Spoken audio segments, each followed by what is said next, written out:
Hello, everyone, and welcome to another edition of FaB GaB. I'm your host, Joe Mayo, and this is a special day here for me because I've never done an interview, really, a proper interview. And I have my first one here, I would say, today that I'm going to be doing. I'm very excited about it. We have Madeline Bocaro with us, and I'm also here with my friend Robert S. Robert S. has a YouTube channel.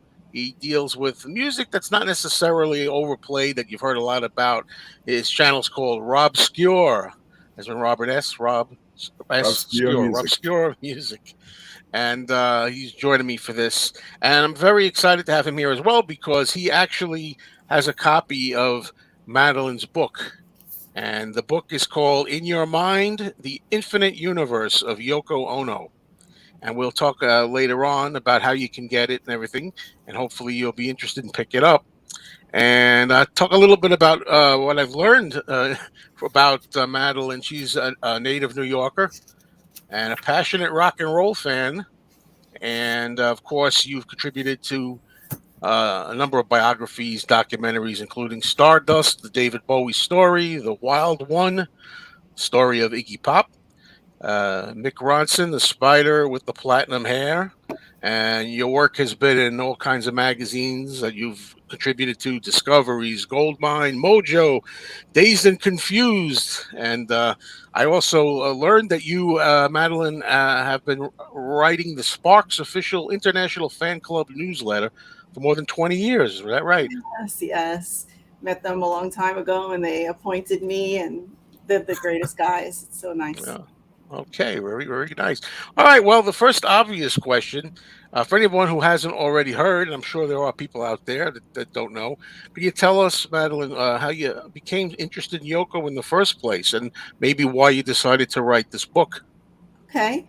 So I had been interested in her since I was about 9 years old. I had seen a picture of her in a magazine in 1967, and she was standing in front of her film Bottoms, just a picture of a naked butt. And I thought, wow, this is an adult who made a crazy film. This is really fun. I want to know this person.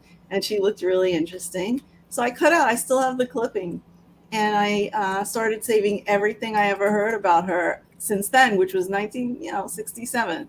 So I have stacks and stacks of an archive, all chronological in folders of Yoko interviews, John and Yoko interviews. I've just always followed them, which was easy back then. You had nothing else to do. There was no internet. There was it's just like every time you see something, you just relish it.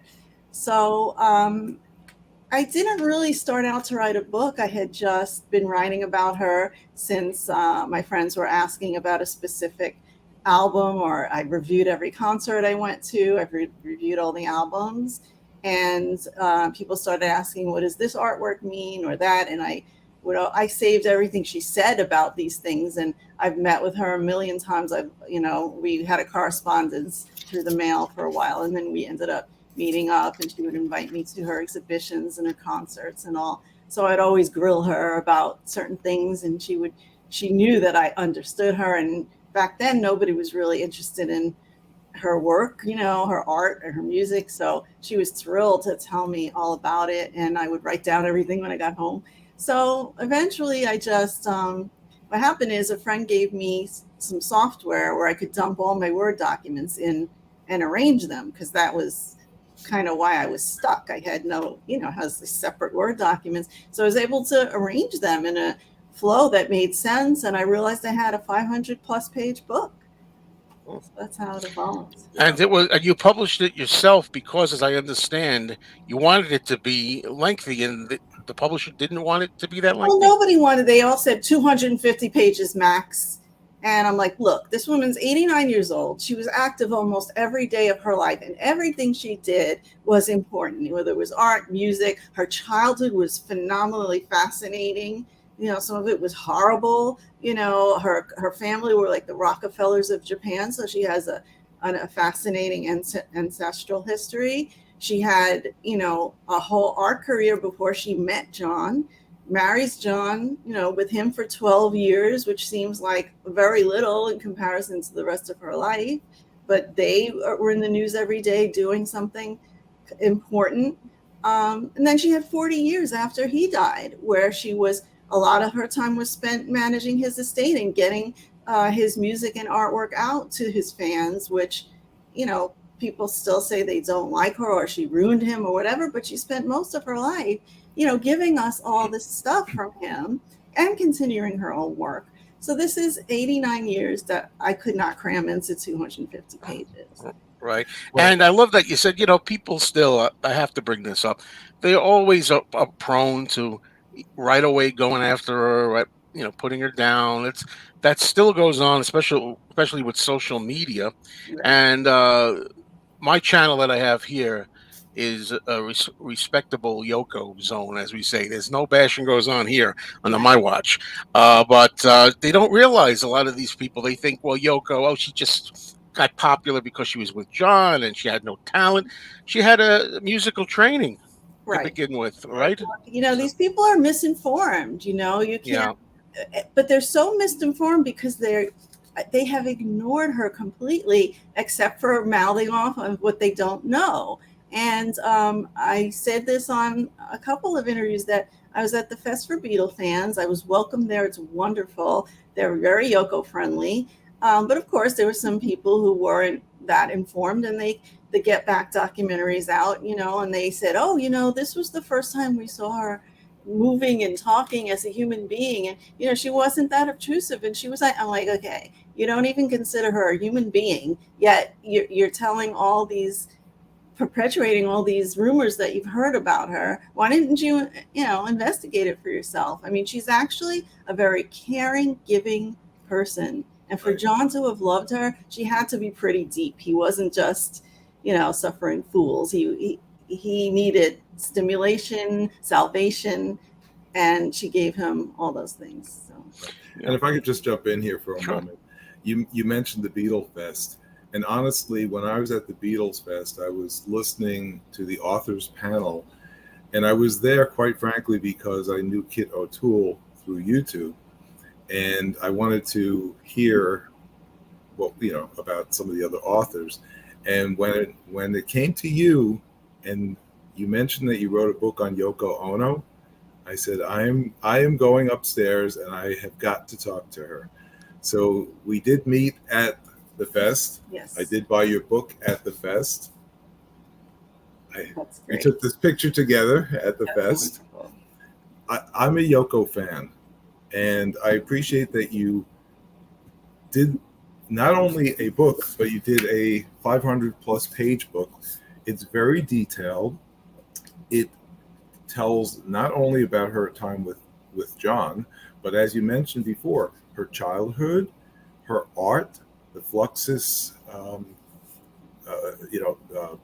segment of her life, what happened afterwards. You talk about her albums, you talk about her songs. It's so comprehensive. This is the definitive book on the story of Yoko Ono. And I love the way that you have set this up. You mentioned before that you had all of these notes and then you had a program to put it together. And it's not just a biography of Yoko Ono. It tells her story in a unique way that is almost, in my mind, reminiscent of Yoko's art. And yes, very simply, and in her own voice a lot of times, because absolutely. There's a lot of quotes from her. You have Yoko's quotes, you have quotes from others about Yoko. You tell her story in such a fascinating way. And, each of the chapters, I guess, or segments, it's like a soundbite of Yoko's life. Ocean Child, Three Husbands, Season of Glass, Grapefruit, Queen of the Screen, and I just love the way you set this up. And I was wondering, was that intentional, or was it just simply because you had all of these notes, it sort of evolved into?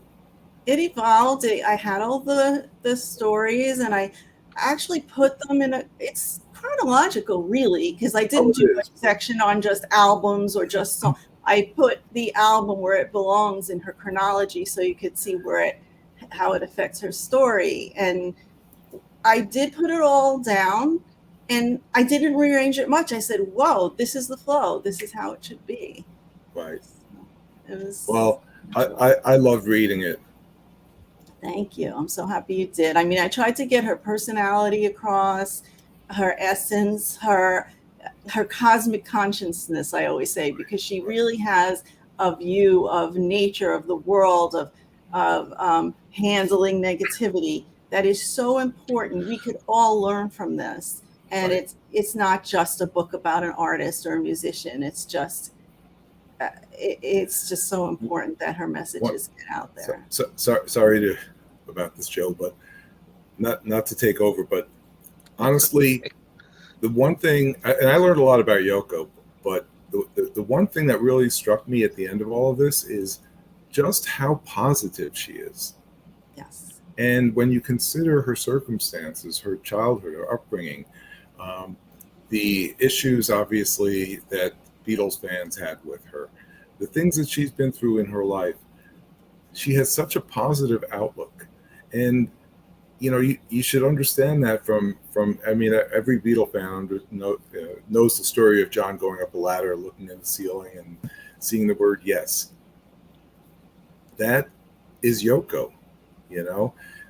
There's something in I believe it's in the book about Yoko, saying, everyone sees the glass as half full or half empty. And Yoko says, maybe we're looking at it wrong. It's 100% full, 50% with water and 50% with air. But Yeah. what a unique and clever way to look at it. Yes. It's such a positive way to look at it. It is. I And she found even that takes it like all the jabs she's gotten through her life are like acupuncture, and they started to heal her after a while. So Yeah, I was going to say she really has handled that, considering all of the garbage that she got, and still gets, unfortunately, a lot of the time, too much of the time. But she handles it so well, considering, and she was such a positive influence on John's life. And if, at the very least, try to realize, people, that John wanted and needed Yoko, she made him happy. Don't you want John happy? I still fail to understand that, but. Uh, I wanted to ask you, Madeline. You said of course you met Yoko many times. I myself was lucky to meet her twice. Met her at the Dakota. I figured I'd drag out my picture. It was a windy day, so my hair was kind of like Oh, that's sweet. kind of. I can't get this the right way, blowing around in the wind. Okay. Twice in 1994. She was so pleasant and so sweet and shy in a way, in the way she acted. Giggly. I thought she was so cute. She's very And funny. Yeah, she's so cute. yeah, she was wonderful the two times that I met her. But I was wondering, of course, I don't know if you have some stories of it in the book or not. But I was wondering, do you have maybe one particular memory of meeting Yoko that stands out, or Oh, something in there's lots particular? of them. It's in the whole introduction is about the many times I've met her. And, the favorite one, of course, is probably the first time, and it was just that I never really went to the Dakota because I just thought, that's their doorstep. I don't know. It was like, plus I was younger back then. I didn't go into the city by myself. But after John passed away, a friend of mine said, you love her so much. Yoko needs to meet you. So I said, well, maybe, yeah, I guess if you look at it that way. So I had been writing to her, and I said, okay, I'll go with you, but I'm only going to go on her birthday. So I know I'm there for her. And, I'm only going to stay 10 minutes. I can't hang out there all day. It's just weird. So we went, and within 10 minutes, she came out of the park walking. And I handed her a birthday present, and she looked at it, and she saw my name and my writing on the card, and she recognized it, and she let out this little sneer like, it's you.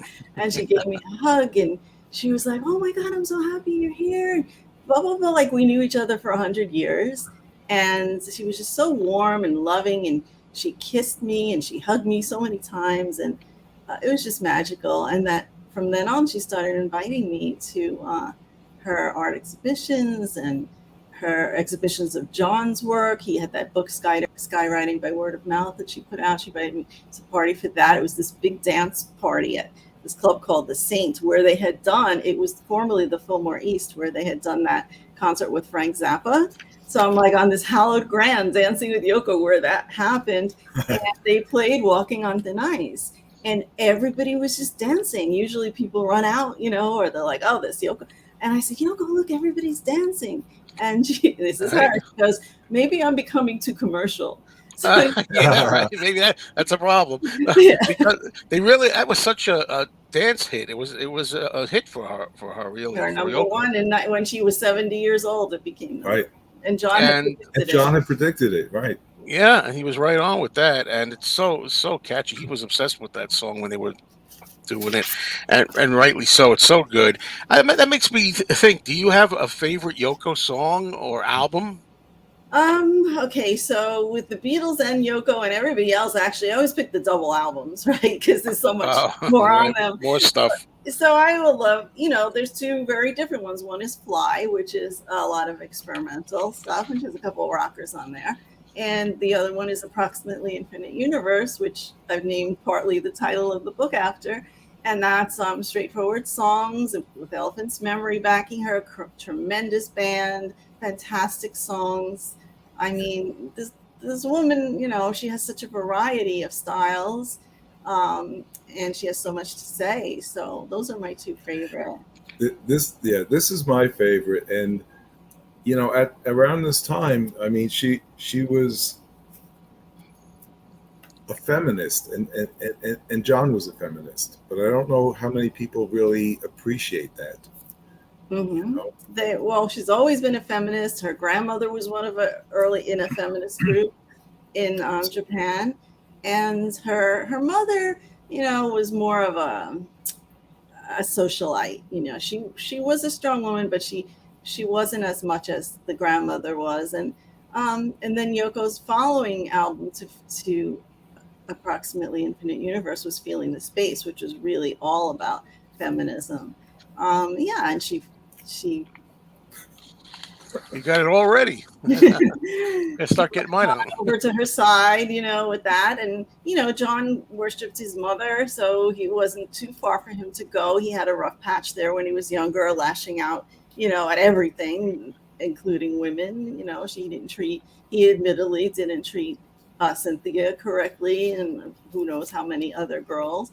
But he came around, he met her, and he really saw the light. He came, as he always says, he came out of the dream. He had been writing, Lucy in the Sky with Diamonds, I'm Only Sleeping, all these dreamy Strawberry Fields. And then he comes out and he's writing Give Me Some Truth. And he's writing I Found Out, and God, the dream is over. And she woke him up really from all that. She made him a better man, I believe. You could say that. She made him happy. She made him fulfilled, and they were soulmates, really. He did the same for her. She even says he woke her up from her mind game, because everything in your mind, right? Her work is all to be completed in your mind, or it's unfinished. Right. And when they got together, especially musically, he gave her the beat, the rock beat, and she grooved with that. And just that's symbolic of everything else he did for her too. He brought her down to reality a little bit more from the dream state, and she did the same for him. And her lyrics in her songs are poetic. She's got great melodies. Give her credit. I mean, there's some good songs. She helped John produce and write some of his songs, even. Exactly. I don't know if everybody knows that. Oh My Love is Yoko, for example, for one of John's most beautiful love songs. She helped out with. And that's one thing that always sticks in my craw. I have to say, people who don't know, but it's just fashionable. You hear Yoko Ono, the name, and right away it's, she's the one that screams, right? Yeah. Well, not everything is a scream. And also, like you mentioned, the chapter Queen of the Scream, that chapter explains her vocalizations, her classical training, discussions with John Lennon and John Cage about the origins of all of that. It's really, it all has meaning. So it's not just absolutely. And I mean, Goodbye Sadness is one of my favorite Yoko songs. Heart-wrenching. I mean, you got the ones before John and then after John, and it's very hard to listen to because they're so poignant and sad. But that's a tough one. beginning, a lot of her lyrics were very prescient. Like if you listen to, Winter Song, she's saying the mountains lie in the distance like the future we'd never reach. Or just these things were like, wow, how did she, Mrs. Lennon, half the Oh, that's world is great. always killed, half the world is always dying. There's a chapter called Premonitions, and it's all about not just song lyrics, but her intuition and her just everything she is in tune with and her otherness. It's very interesting. Yeah, I particularly enjoyed that section of the book. It's Good. very interesting That's very because important. she seems to be so in touch with a part of the universe that many of us don't appreciate. Right. Like I say, she sees negative space. She can see in between things, Yes. She says like history is not what happened, it's what didn't happen, or the Right. invisible things are what are important, like the air. God, that's the most important thing. And if it's not invisible, we're in big trouble, right? But she sees things and like just the simple, it gets back to the positive aspect. I mean, her talking about what was it? Listen to the sound of the world turning. We're all turning together, and isn't that nice? Mhm. I was like, wow, it is when you think about it that way. These things are profound. They make you think. I mean, this is something. Yeah, people say they reread a lot of their favorite chapters because they're all short stories, and they leave it near their bed and they'll say, I'm going to read for a half hour tonight, but then they go, I've read a half a page and I just had to put it down and let this all sink in, because it's very profound and it's a new way of seeing the world, a healthier way, basically. So Right. And Yoko's films. You mentioned Bottoms at the beginning. There's a film. I've never seen it, but I heard she was in a movie called Satan's Bed. I don't know if you must have yeah, come that was across one of that. the side jobs she had when she was in New York City, struggling as an artist. And of course, her artworks, couldn't be sold or bought because they were ethereal or imaginary, or they were a bag you get into, or a Yeah. transparent thing to look through. So, she was working at the Japan Society as a typist and a translator. She was working in a macrobiotic restaurant, and this film opportunity came up, and she plays this victimized Japanese woman, and she's very good in it, but it's the opposite of her personality, so that only shows what good acting it was. But yeah, that was just an anomaly for her. She took that job. Yeah, acting on top of everything else that she did. Right now, you mentioned it with the artworks and how there's nothing really maybe so tangible in a way. But Exactly. do you own any artwork of hers I or any actually kind of do. thing? There's something that's tangible, and it's called, well, it was called Promise Piece, and she's very enamored with the sky because the sky was always there for her all her life, right? It's the only thing of beauty she could see in the time of war, or everything was transient in her life. She was moved from her home to a farmhouse to wait out the war with her siblings, and one of her pieces was called A Hole to See the Sky Through. I think it's her most popular one, but I don't think people really understand the meaning of it. So it's a postcard with a little hole, and it says A Hole to See the Sky Through, and everything. Oh, that's cute. But what really it is this farmhouse that they were sent to was in really bad shape. Their parents didn't know that it was going to be so run down, and so they had nothing. They were foraging for food. They were starving. They saw a family die from eating poisoned mushrooms in the woods. I mean, that's what she was trying to feed her brother and sister, picking mulberries off the bushes. So they go home at night and they lay down in this farmhouse on the floor, and there was this hole in the roof. And in the morning, they would see the sky through this hole. So that's what it means to her. But, she never really explains that. She just puts it out there for you to interpret. But that's why I wanted to do the book, because as eloquent as she is, and, they never, all these interviews never let her really speak. It was always questions about John or the Beatles. And even if it was about her art, they didn't understand it or know what to ask her. So this piece that I have, it's a piece of sky, and it was auctioned in 2009 for Autism Speaks, and she gave the money to that charity. But if you want it, it's right over here. I'll get it. Oh, okay, sure, that'd be great.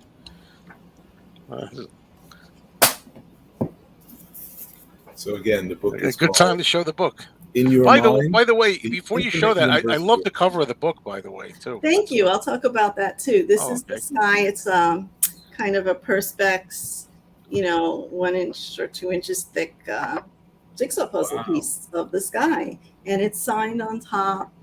If you can see. I could blow it up if you want me to blow it up for a moment. I could. Whatever you Hold want. on. Okay. Oh yeah. Nice. Oh yeah, that's nice. Yoko Ono. It's kind of heavy, and it's actually something you can hold that Yoko made. Yay! Wow, that's great. And the cover is by an artist called Kat McInnes, MacInnes, and she's Australian. And what it was a greeting card. And I just saw it online, and I bought the card years ago. And when I needed a photo for the book, I'm like, everything's going to be so expensive to use. And how do I capture her in every era? I can't put a young picture, an old picture.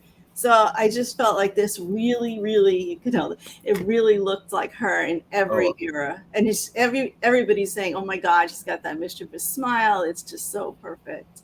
Yeah, This is perfect. All inclusive vibe. In a way. Yeah, the graphics it's clean, and like you said, it's her. It's so her. And I love the dove on the shoulder. Yeah, and I wanted to keep it light, because she's such about lightness and sky and clouds, and I just wanted to have that there. And just one other thing is that I know other people have books coming out where they're interviewing a lot of people about Yoko's life. And I just didn't want to do that because that's kind of like speculative, and their memories could be off, or they're just making something up for sensationalism. So every quote in my book is from, I've cited every source, a Mojo 1976, whatever, but there's Paul McCartney talking a lot. There's Pete Townsend talking about how he sees Yoko as a visionary, a radical. His guitar smashing actually stemmed from the Destruction in Art Symposium where she participated, and there's something really beautiful about her from Pete. There's page 159 of the book. Okay.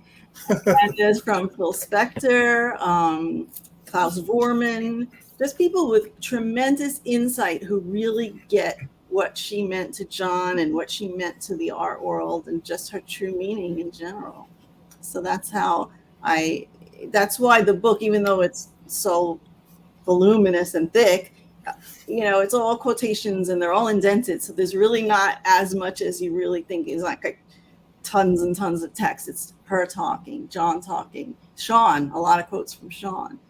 So it reads really quickly. Oh, it does. It's only thick because it's so comprehensive. It includes so much more about Yoko's life, things that I didn't know or truly appreciate until I read your book. Well, thank you. One thing I think an illustrative action of hers was that there was a girl who wrote to her after John passed away and said, oh, Yoko, I'm so sorry. And actually, John passed away on my birthday. So Yoko wrote back to the girl and said, look, don't think that this is a sad day. It's the day that John's soul was set free to travel the universe. And she continued to send this girl a birthday card for decades. Yeah. But that's how thoughtful she is. That tragic day was my mother's 40th birthday. Oh my goodness. So it's my mom's birthday, but it was what it was. Yeah. So, but Yoko, there was a quote. I'm trying to remember where I heard her say it. It was an audio clip, and she said it might have been from the what's that videotape that came out? Yoko Now and Then, or Then and Now, Then and Now, and she said something like, "How did she deal with all this?" They wanted to know, so much sadness at times. Said, "Well, nature." She said, "The sky was always beautiful. Nature was always beautiful." Like that still was something to be picked up by, just the beauty Right, right. even in hard times. So I actually use that at times when I'm really down. I just think, well, the sun is still beautiful, the sky is beautiful. I Right. actually, that stuck with me since when I first saw that video. Yeah, and there's a chapter called Remember Nature, and it's all about nature's influence on her art and what she sees in nature. There's one just about water. There's one just about, trees, how she's used trees and her wish trees and all. So it's very, very, very much a part of her work, and it's the Japanese influence, really. They're all into nature and um, worshiping nature, actually, as we should, Right. right? And you talk about her art projects, not just Acorn Piece, but so many other of her projects that I don't think people even know that she's done. Right. I mean, there's one I love called Three Spoons, and it's a little plexiglass case, and it has four spoons in it. So, just laugh and walk away. Okay. But really, what is she saying there? Like you're being fed misinformation.